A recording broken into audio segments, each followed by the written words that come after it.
I'm Tim, Filthy Fabrications, also known as Filthy One. We're going to talk about my 190 build.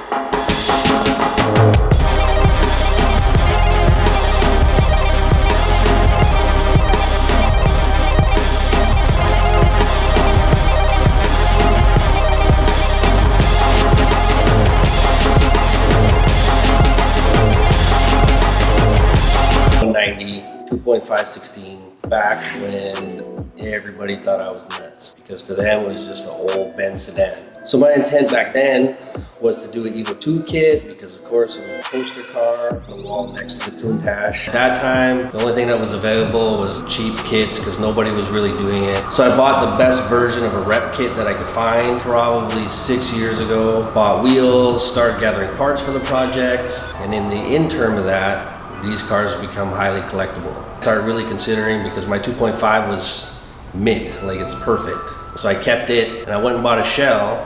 I essentially bought a clean car from an old guy. It was $500. Brown on tan, and then we stripped it, gutted it, and then of course, like everything else that we do, it just evolved into this. To building my perfect version of what I thought a DTM car by today's standards would be.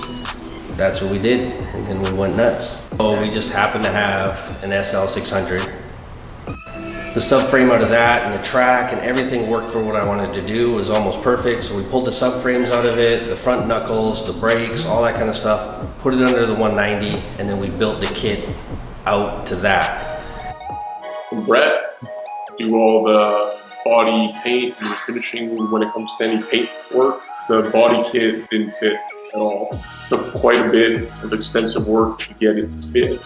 Just rough, I'd say at least close to 300 hours into making the body kit work to the car. The back was widened almost 6 inches, so 3 per side almost. Cutting the kit up and basically just barely using any of the actual kit we had. Tim's got a better eye for that stuff, and I just know how to execute it, I guess. Right. And we just went from there, and he told me where he wanted to put it, and I basically made it happen. Metal replacement for panels and stuff like that, that's pretty straightforward for me, but custom make and shape panels in awkward, weird ways, as those wheel wells were, was pretty difficult for me. For Tim, it was fairly simple. It's not a damn hard thing. If you put that much pressure through the whole thing, you'll start to curve all this. Just bring that up. To start to finish on that whole car with all the refinishing, with the Cerakote Raptor body, start to finish on the kit, everything all in roughly around $800. Busted our ass for 2.5 months, maybe 2 months, 2.5 months, something like that. And we just, it was long days, long nights, no days off. And it was a pretty good feeling to have it done. I think we're gonna make some molds of this kit for sure. Shit. I think the world deserves, nay, requires this kit in full carbon. The obvious choice, and ultimately we put some kind of a Mercedes power plant in it. But the reality of the cost, the expense, and the reliability, I kind of almost went sacrilege and put an LS in it. But I put the best version of an LS I could put in it. So we went Texas Speed 408 bottom end. I wanted something that looked exotic, that sort of fit the part. So I went with the LME billet intake with dual throttle bodies. And then just to make it completely over the top and totally unnecessary was the twin turbo setup. So now we'll make a reliable 1,000 horsepower. I could push 16 with the turbos that I have, but I'm not going to because it's ridiculous. And then, yeah, so that's basically it. 30? 30? No, we have 30, 30 days. 30 days, exactly. What we got left on this? Everything. We're gonna do it? Yeah, of course we're gonna do it. We're gonna make it. My name's Rob. I am a co-owner, but I refer to myself as a glorified hammer swinger. I am a welder, fabricator, and a lot of my background is more in visual arts. Tim and I were actually family, so Tim's been talking about doing a DTM car, and the Evo specifically for as long as I can possibly remember. I mean, we truly loved this car. We love building this car. We have a great team that was on board with the vision, and we all came together, and you know, we ended up building this car that we took to SEMA in 7 weeks. I mean, granted, that is way too short of a build time. It was a tall order. It was huge. It was legit SEMA crunch. This car was insane. And I mean, its sole purpose in life is to shred tires. There. And then our lines will just come up through here, 2 bag lines. So I'm going to do the T's for the bag. I'm Tim Bailey. I work for Filthy Fabrication. I do the audio, the electrical, pretty much anything to do with wiring. But this car was a little bit different because it was a completely exposed interior, and we had a lot of components to cram in this car, a lot of lighting. We did do a basic system. Even that was different because it wasn't your typical car audio system. It was a system that's designed for like side-by-sides, and a lot of pre-planning, a lot of lists. Making diagrams, stuff like that, so you keep on track, which for me is really fun. I like that kind of stuff, a lot of details, very detail-oriented person, so having that attention to detail with something that's fully exposed, there's no place to hide anything in this car, so you know, you have to make everything look good, you know, down to your spacing, your tie wraps, the screws, fasteners, everything, so it was really cool. I'm Sarah. I am one half of Filthy Inside, myself and Greg Watson, and we design and produce car interiors for filthy cars.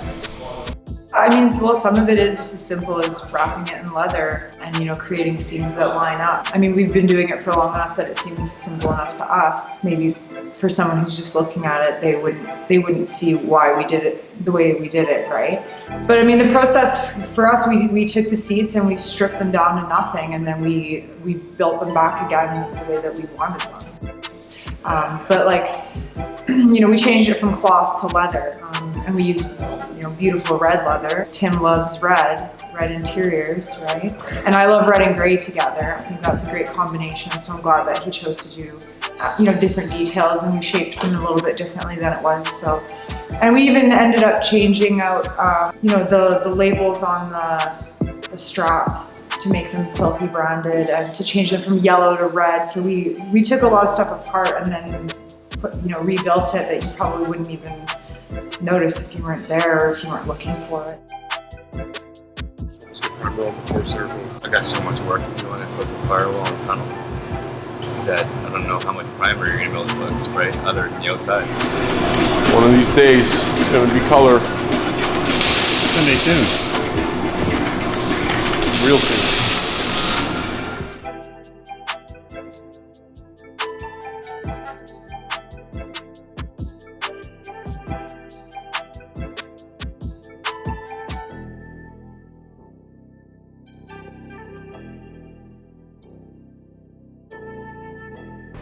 NACA ducts have always been something that I completely related to race car. Like, I always wanted to have something that required the use of a NACA duct. I don't know why, because I follow vintage racing, DTM racing. Don't have a legit race car unless there's some need for a NACA duct. Ooh, that looks good. That looks legit. It's sanding each and every square on the grill, because on the back we left a pretty major burr on it and it looked like junk. We don't produce junk. I'm Luca. I work at Filthy Customs here.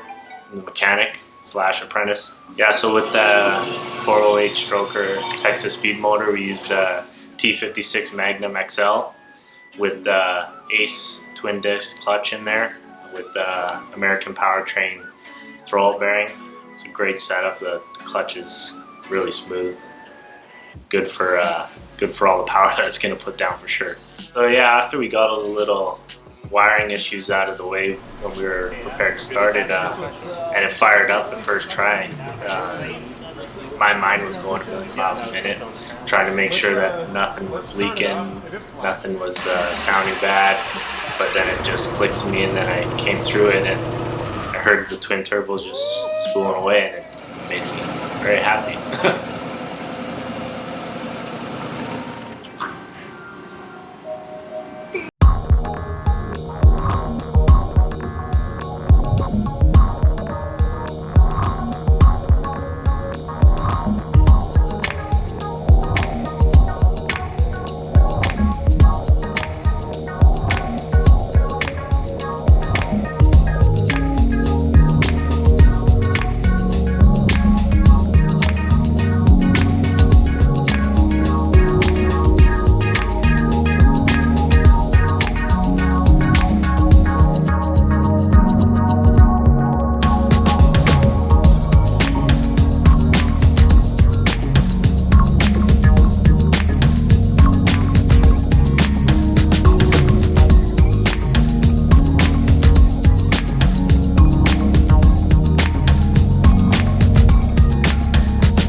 That were talking shit about what I did and how I did it, like, you're gonna hate me even more with what I bring next year. It's all still a little surreal.